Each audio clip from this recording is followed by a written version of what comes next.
saúde É mental. importante ressaltar que o compromisso do Instituto, ele continua com essas pessoas aqui no... Continua. Essas pessoas no não centro, né? podem ser colocadas em qualquer lugar. Existe toda uma exigência do Ministério da Saúde para que essas pessoas sejam tratadas com dignidade e respeito até o fim de suas vidas. E que essas pessoas já foram alvo de muito sofrimento. Então, mais do que nunca a gente preserva, a gente prima muito para que essas pessoas tenham uma qualidade de vida cada vez melhor, embora seja assim, bastante difícil.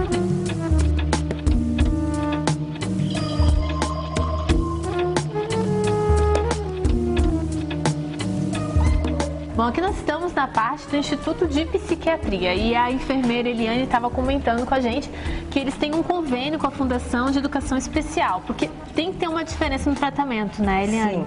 Antigamente não havia uma diferenciação entre doença mental, deficiência mental e até uma confusão com doenças neurológicas. Cada um é de uma área específica. A doença mental é tratada pela psiquiatria, a deficiência mental pela educação especial e a neurologia, epilepsia, AVC, pela neurologia, obviamente.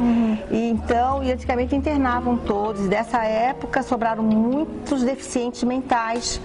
E por causa disso, então, se fez um convênio com a Fundação Catarinense de Educação Especial, que vem professores, pedagogos especializados nessa área, que fazem o trabalho, então, com os pacientes deficientes mentais que moram no Centro de Convivência Santana. Isso, quem são atendidos, então, são os pacientes ali do Centro de Convivência. Centro. Aqui no Instituto, não, eles têm um outro trabalho. Aqui, hoje, não se interna deficiência mental, são raros os casos, apenas algum quadro com intercorrência psiquiátrica, mas a deficiência mental é a área da Fundação Catarinense de Educação Especial, que faz um trabalho belíssimo. Então, hoje interna-se aqui no hospital a esquizofrenia, a depressão, as doenças compulsivas, né,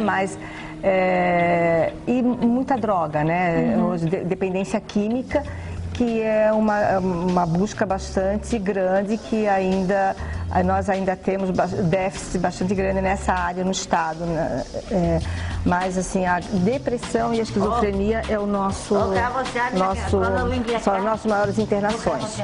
O Centro de Psiquiatria possui unidades com 160 leitos para internação de curto período, com tratamentos psiquiátricos de dependência química, terapia ocupacional e fisioterapia.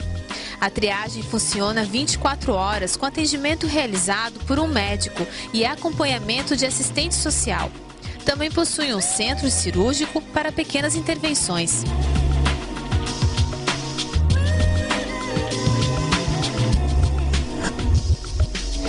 Hoje, o Instituto de Psiquiatria e o Centro de Convivência funcionam sob responsabilidade da mesma administração, mas com focos de trabalhos diferentes.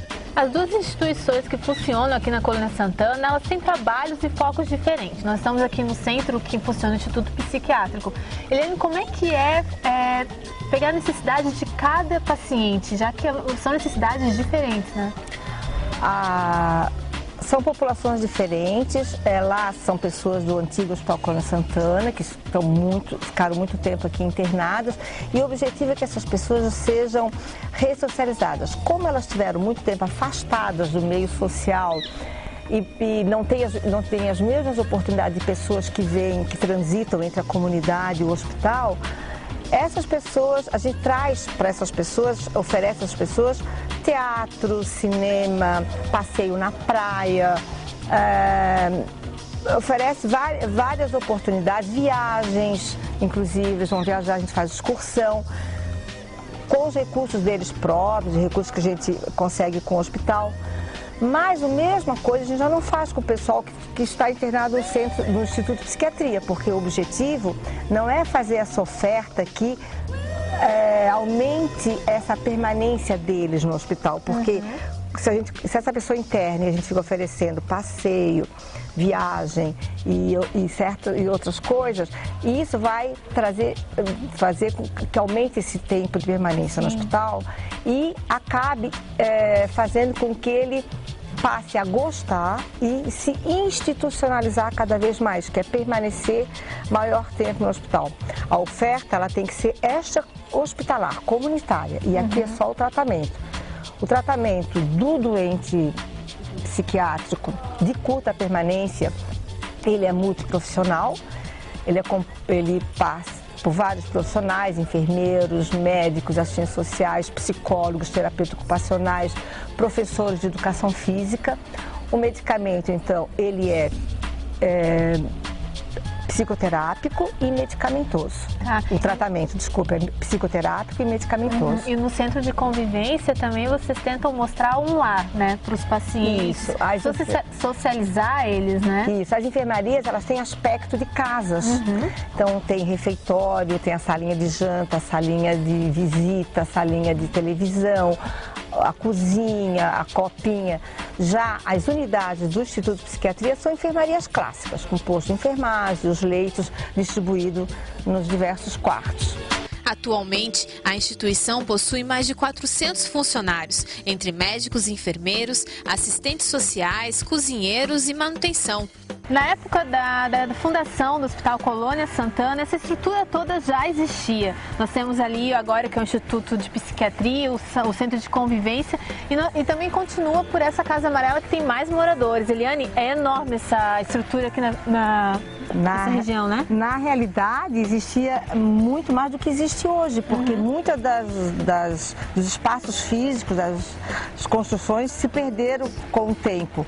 Mas existia a olaria, que hoje só existe algumas ruínas, a pocilga só existe algumas ruínas, a padaria já está fechada. Aqui foi uma construção que primeiro foi construída para colocar os tuberculosos na época, que ficava mais separado do restante do hospital. Posteriormente, ela passou a abrigar os pacientes, os doentes mentais que viviam sob a custódia judicial, que eram doentes mentais com história de crimes, né, que a partir da década de 70 passaram a ser colocados no hospital manicômio, que é o manicômio judiciário, que hoje em dia se chama Hospital de Custódia, né?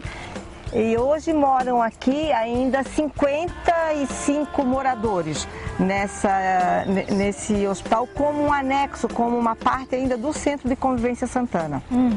E a ponte aqui, tu estavas falando que já caíram muitas pontes, agora eles construíram uma mais forte. Isso, foram só depois desses 30 anos que eu estou no hospital, eu sei de 3 pontes que caíram, né? Eram pontes de madeira, né?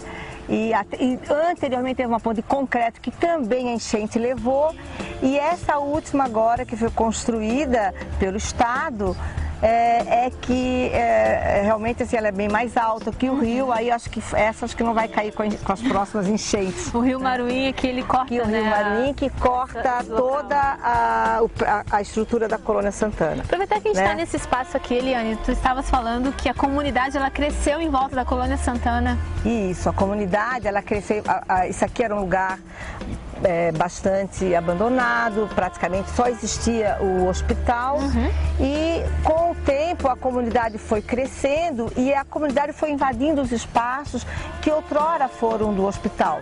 E cada vez mais agora a instituição ela sente a necessidade de proteger o seu território para manter ainda o que existe. Com 70 anos de história, a instituição se adaptou às novas políticas de assistência à saúde mental. Antigos métodos foram encerrados e terapias e valores de ressocialização foram fortalecidos. Primeiro que os medicamentos eram raríssimos, né? Os neurolépticos são os medicamentos que hoje são mais utilizados para tratamento das doenças mentais. Eles foram introduzidos aqui no hospital mais a partir da década de 70 e até então o tratamento, existiram vários tratamentos que, apesar de terem comprovação científica, eles foram estigmatizados pela forma como eles foram se desenvolvendo e como eram aplicados, né? Como a insulinoterapia, que era a aplicação sucessiva de doses de insulina no indivíduo até que ele convulsionasse, entrasse em coma e fosse retirado desse coma, e nesse retorno ele melhorava, diminuía a agressividade, reorganizava o seu comportamento. O outro tratamento que ficou bastante estigmatizado na história foi a eletroconvulsoterapia ou eletrochoque, onde o indivíduo recebia, através de uma descarga elétrica bastante alta nas têmporas, e isso fazia com que ele tivesse uma convulsão do tipo crise convulsiva, né? E com isso também ele fazia uma reorganização neuronal, que fazia toda uma organização dos neurohormônios. Esse tratamento, pela forma como ele era feito, assim como a insulinoterapia, ele foi bastante estigmatizado. Muitas pessoas morriam do tratamento, né? Não morriam da doença, morriam do tratamento. Até quando ele foi utilizado? Ele foi utilizado até 1985. Em 1985 ele foi totalmente abolido 84 na realidade, totalmente abolido do hospital. Aí depois começou a ter outras formas de tratamento. Foi para que linha? Principalmente para a linha medicamentosa e psicoterápica, que é hoje a linha que se adota atualmente, que é o tratamento psicoterápico multiprofissional e os medicamentos que estão cada vez mais evoluídos, né? Cada vez com menos efeitos colaterais, cada vez trazendo mais benefícios e menos prejuízo ao indivíduo. Bom, nós temos aqui registrado em uma foto, que tipo de... Essa aqui era uma sala de tratamento? Aqui, por exemplo, é uma sala, a sala de cirurgia, que fazia todos os tipos de cirurgia, herniorrafia, cirurgias de hérnia, partos, cesarianas, mulheres tinham filhos aqui, existia berçário, muitas crianças nasceram aqui porque a Colônia Santana ficava muito longe do centro. Hoje são só 20 quilômetros do centro, mas antigamente essa estrada entremeava por morros, né? Hoje a estrada é nova, então além de ter facilitado o acesso com a nova estrada, também encurtou o caminho, né? E as pessoas acabavam ficando aqui e precisavam ser tratadas. Nós temos aqui fotos das enfermarias quando foram inauguradas, né? Do refeitório, aqui da olaria, que fazia os tijolos aqui para toda a secretaria, para todo o estado. Os tijolos saiu aqui da Colônia Santana. Aqui nós temos uma foto que mostra o rio, né? O rio. Temos uma foto aqui também da inauguração do hospital, onde estava presente o governador Nereu Ramos e toda a sociedade catarinense presente, porque foi um grande evento para Santa Catarina a inauguração do hospital naquela época, né? Aqui também foram fotos das festas juninas, que também eram bastante famosas aqui no hospital. Que temos os casais, onde participavam funcionários e pacientes nessas festas juninas. E ainda existe. Todo um trabalho ainda fazemos. De convivência, né? Temos várias fotos, assim, o rio, como o rio hoje está diferente também. O nosso rio era uma cachoeira, realmente, era um rio muito bonito. Hoje o rio está bastante prejudicado pela poluição e pela toda a comunidade que foi se instalando à beira do rio. Né? O hospital ele passou por muitas fases, né? Até essa transformação, como a gente já falou no início. Qual é o caminho agora para o Instituto? O que o Instituto ele quer para esse trabalho que ele realiza aqui na região? Bom, nós temos como missão tornar essa instituição uma instituição de referência para o Estado, no sentido de educação, de tecnologia, de conhecimento, e transformar o hospital num hospital escola, que é o caminho que nós estamos, né? Que é o caminho que nós já viemos buscando, esse caminho que é transformar o hospital num hospital escola. E passar toda essa tecnologia dentro dos princípios modernos da psiquiatria, com internações de curta permanência, tratamento do surto psiquiátrico e devolver esse indivíduo o mais precocemente possível para a sociedade. Bom, Eliane, a gente agradece muito essa nossa conversa, nosso passeio que nós fizemos aqui pelo Hospital da Colônia Santana. A gente pode ainda falar que é o Hospital da Colônia, que ele é conhecido, né? Mas que houver essas mudanças. Isso, né? Hoje a gente faz um trabalho, assim, para que a Colônia Santana fique realmente como um fato histórico, uma coisa do passado. E que a ideia do Instituto de Psiquiatria, ele cresça tanto na estrutura física como na mentalidade das pessoas. Sempre procuro trabalhar